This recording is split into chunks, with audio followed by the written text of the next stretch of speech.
Hello and welcome to episode 59 of The Garden Log with me, Ben Dark. I am a gardener and a podcaster. This is my podcast. It is about my gardens, both private and professional. Mainly professional because my private garden is turning into a source of secret shame. Not yet a life-ruining wake up at 3 a.m. shame. A shame that you almost enjoy.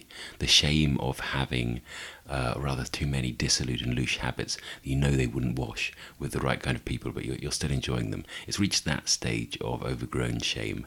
It needs really knocking back in order. The gardens at work are a different matter. They remain pristine, perfect, the height of taste and horticultural standards. And if you carry on listening to this podcast, you will find out how they come to look that way, as I will be explaining all of the jobs that I accomplished in this very wet week. The week is in the middle part of June, and it has been one of the wettest June weeks in living memory.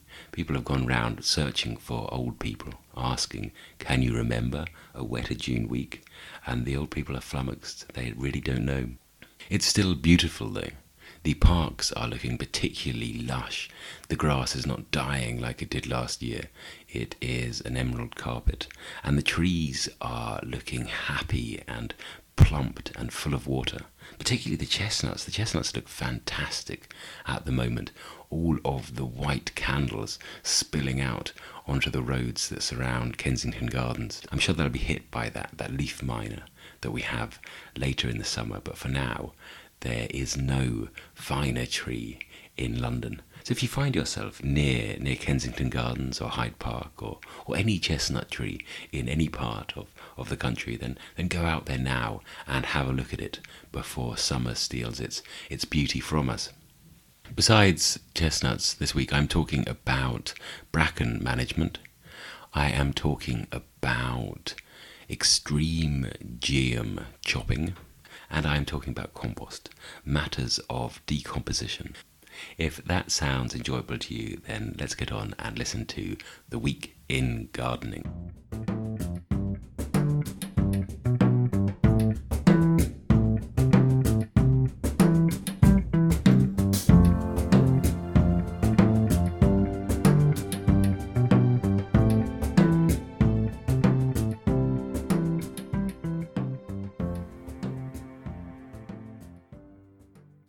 Welcome to the week in gardening, a week that was born early on Monday morning amid heavy rain, and which lived the entirety of its short life under the rain clouds before expiring late on Friday afternoon in a very wet downpour.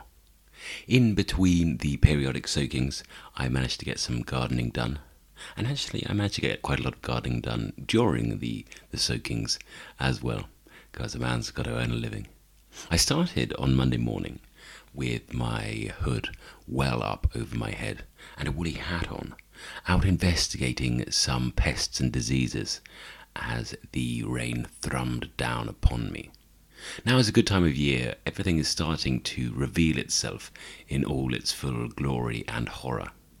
I imagine it's like being at a 5-day festival and waking up on the morning of day 5 and suddenly all of the various hangovers and transmitted diseases are making themselves known. Summer has been here long enough that all of the pests have woken up, and now the damp has closed upon the ground, the fungus is getting involved, and there's all sorts of interesting things going about. My particular investigation was into the Fatsia polycarpa.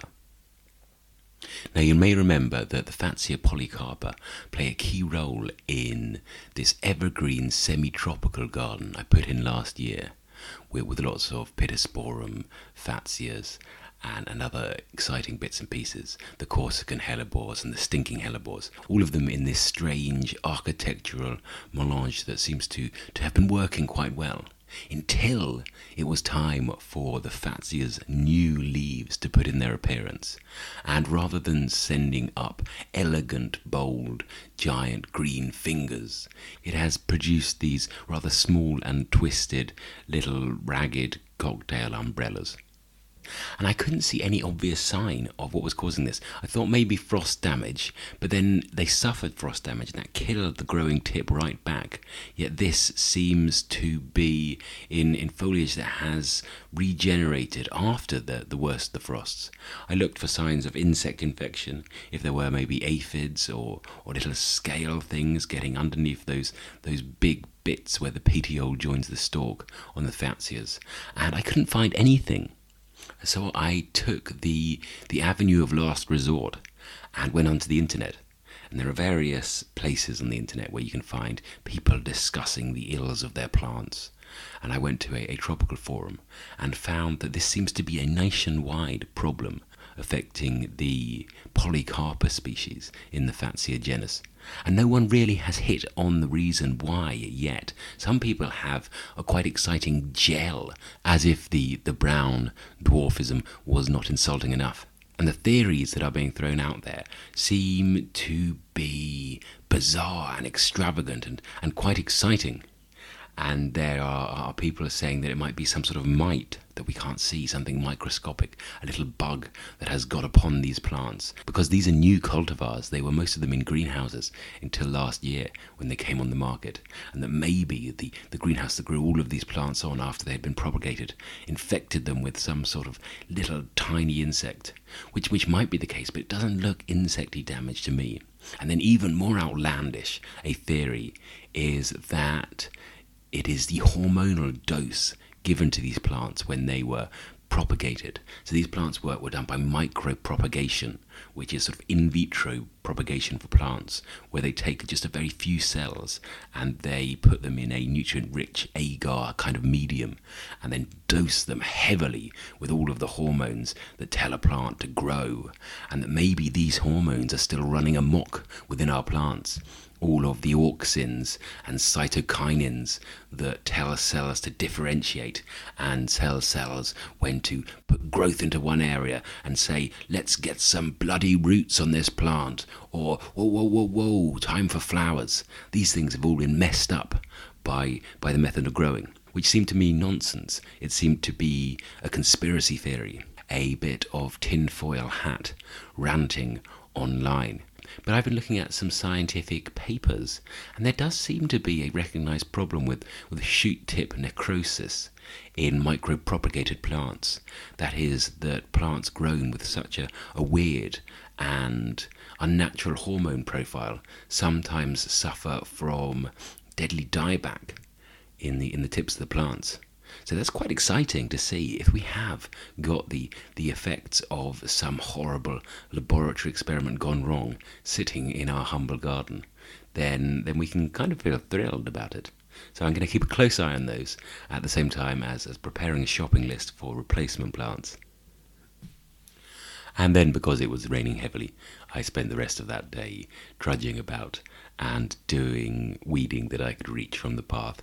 It's quite nice because the plants ease out so easily when the ground is so wet, but you really can't go standing on those flower beds, otherwise you turn them into horrible cakes of condensed soil. You squash all of the air and goodness out of the ground. So anything that could be reached from a path was yanked out. I also gave the tree ferns a good feeding, which leads to an incongruous sight of standing with a watering can above your head, tipping it out, while the rain streams down your back and your exposed forearms. Anyway, that was Monday, best forgotten, I think. Tuesday, we did some work on the bracken, which borders an area of Grade B lawn, which we are slowly coaxing into Grade A lawn status. And I mentioned this a while back. We have planted a little grove of birch, silver birch, on the edge where bracken met lawn. And just reshaped the bracken around the edge of the birch stand. It had almost a heart shape to it. So the two, I don't know what they would be, hemispheres of the heart, the cartoon heart, not the realistic biventricled heart of the human body. We have those two curves, like a capital B lying on its back, and I turned that to a capital D lying on its back, just because it looked less fussy. It looked more elegant to have an oval in that bit of the garden than a shape that the brain less readily comprehends. And I think there is far too much comprehension in our lives anyway. So if I can remove just a little bit, then I can count myself very happy. I'm using the recognised bracken management tactic of crozier stamping. That is when the little bracken croziers poke their heads above the soil. Sometimes they're called fiddleheads as well. When that little bit of unrolling fern comes up, I stamp on it and snap it out. And this isn't a method for managing a hillside or a woodland, but if you're managing a small area, then it's quite satisfying. It also means that you get to see just how much bracken grows in a week, because I come back weekly and do this job. It grows very fast. And the bracken that I've let grow to full size at this time of year looks really, really beautiful. I don't really focus on it normally. It's just a background, a haze of bracken looking variously young or old and ratty. But at this time of the year, it is just finished unfurling. And bracken is a fern, so it unfurls in that different way to most leaves. Most leaves, when they come out, they go like a wrap of baking paper unfurling, so it slowly gets looser and looser and looser. Or they go like a sleeping bag stuffed into a sleeping bag case being pulled out. They expand all over at once, and then air and light gets into the leaf, and it slowly unwrinkles and gets bigger. But because the bracken rolls out, it takes a long time to expose the whole leaf to the horrors of life above the soil. And you get this roll, and as it unrolls, further unrolls are exposed, and they begin to roll themselves out as well, little branching rolls off the main roll. And then finally the leaf comes out, and it's almost, if you imagine the leaf as your hand, and you stare at your palm, and the oval in the centre of your palm has been out and exposed to the air and the elements for weeks, and it's dark green and leathery, and your second knuckle has been out for a week and a bit, and it's this quite fresh green, and the tip of your finger is so fresh and new to the world and life and air, and it's this delicate emerald green. And so the whole thing has this subtle variegation, like a blended hosta leaf. And I think it looks really spectacular. It's one of those tiny moments that you walk past and notice, and know that you will look out for it in years to come. That will be part of my yearly diary of small pleasures. Anyway, apart from looking at the bracken, I dodged a few rainstorms. We trimmed round some of the apple trees in the meadow. It was almost an act of willful optimism.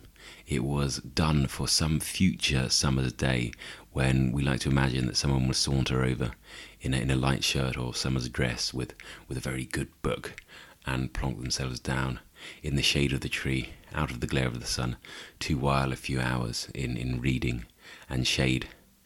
And so we made that little gesture towards the future while getting heaved upon by the contents of the clouds. And that was quite satisfying. It's nice to spray some foliage around with the strimmer. After that, I turned the compost heap, which is good. It's another way of travelling in time almost, because you get to smell smells from earlier in the year. I hit a good layer of chopped up apples that we'd chucked in there from the last of the windfall that couldn't be used for anything else. And so there was this whiff of decayed autumn, a sort of very, very perverted and distilled apple scent, which was also nice. The compost there, it's the satellite heap. It's not the one we've got the digger on, but it's going really well. It's getting itself really, really nice and hot, and the layers are sort of crumbling into each other. We're not getting any sticky, claggy, cold bits of black grass that has done a very, very quick half decomposition and then put its fire out with its own sludge and sliminess. Most of it is getting incorporated into the fronds of hay and bracken and bits of more dried grass. So I'm very happy about that. We'll be able to continue next year with the technique of doing even less weeding and more burying of emergent green pests under layers of compost, which is satisfying in terms of the time it takes and the look it produces and the things that it gives back to the plants. But I am not yet a complete no dig zealot, there is still a place for forks in my tool shed. And on Wednesday I got the forks out and did some serious digging. The rain had stopped and I was tackling a rampaging clump of Houttuynia, which is fish mint, that wonderful, almost knotweed looking thing with the ace of spade shaped leaves in lovely green, and that flower which has sort of an evocative spathe in the middle of the white petals, which spreads like nothing else in the garden. It really is amazing. It runs around underground on these incredibly fat white roots, which are apparently edible. So are the leaves. The leaves are edible. They taste slightly of fish, which is why it's called fish mint, the least appealing herb name in the garden. Anyway, I was digging all of that out and chasing the roots around, playing small time-wasting games like seeing how far I could dig up an unbroken stretch of root in. I think I got a couple of feet. It loves good, damp soil. But damp soil is also its enemy in some ways because it makes it so much easier to dig it out and shake it free of those clumps. Because when you get thick, drying, almost semi-congealed Weetabix grade soil, then the root is far more tempted to snap off inside little lumps of this soil and stay there and sprout another plant. And you don't really want that. You want it all out in one go. So a good wet, loose woodland soil was a pleasure to dig through. And I think most of that I got out. I say that's far too confident. I know the stuff. I got none of it out. Effectively speaking, the clump is still there. It's just not showing above the ground. Some of the plants in there I lifted completely to tease the roots out from amidst their own. The little primulas all got pulled up and then dewormed and put back into the ground. Other plants, like woolly pine, I'm quite happy to leave where they are, and if their roots get enmeshed with the Houttuynia roots, then so be it. They will have to have conjoined fates for the next few years. On Thursday, I was dedicated to my studies, finishing off an essay about Frederick Law Olmsted and his distinctive American philosophical tradition. I was talking about transcendentalism and Emerson and Thoreau and all of those wonderful eccentrics that they had rocking around, looking at plants and trying to avoid the life of quiet desperation that they saw coming to collect us all.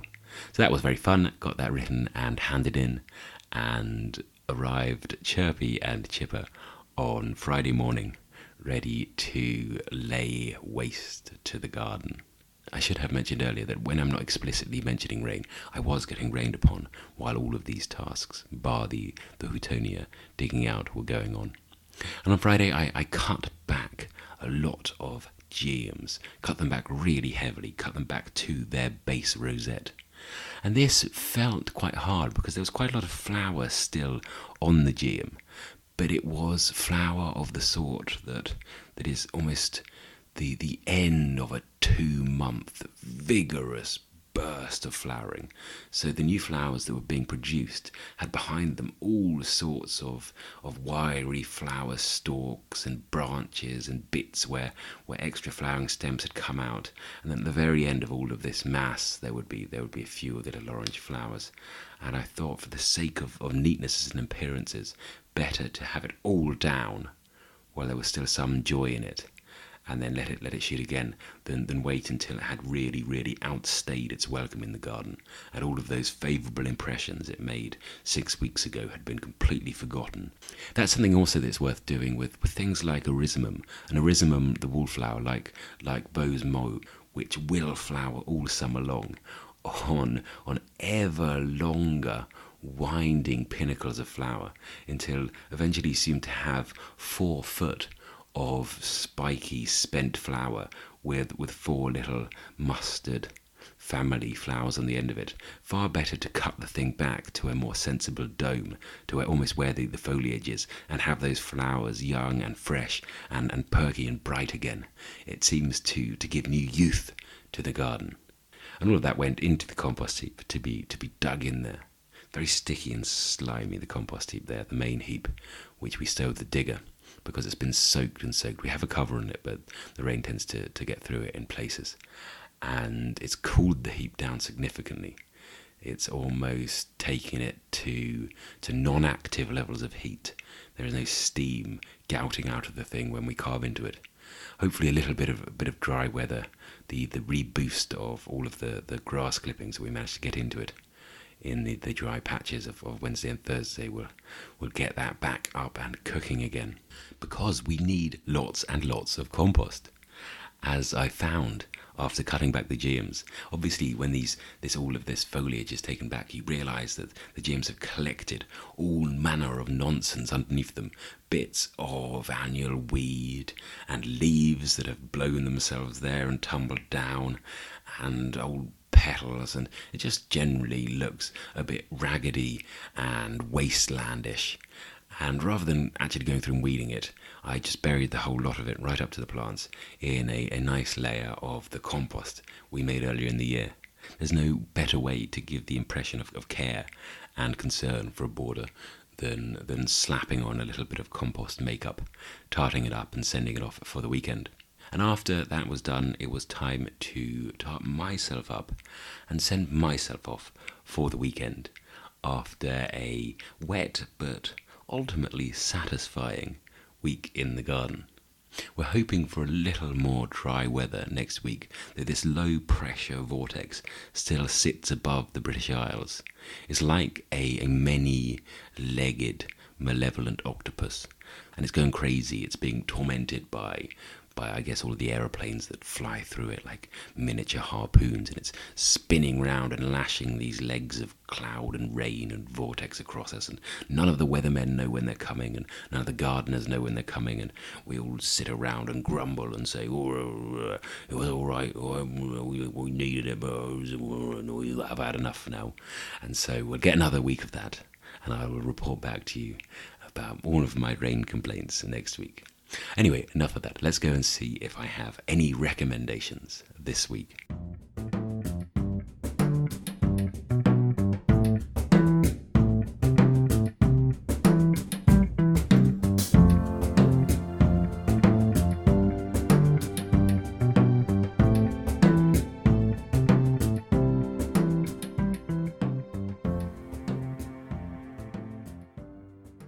This week I have been feeling very sorry for Uvdale Price. Poor old Uvdale Price.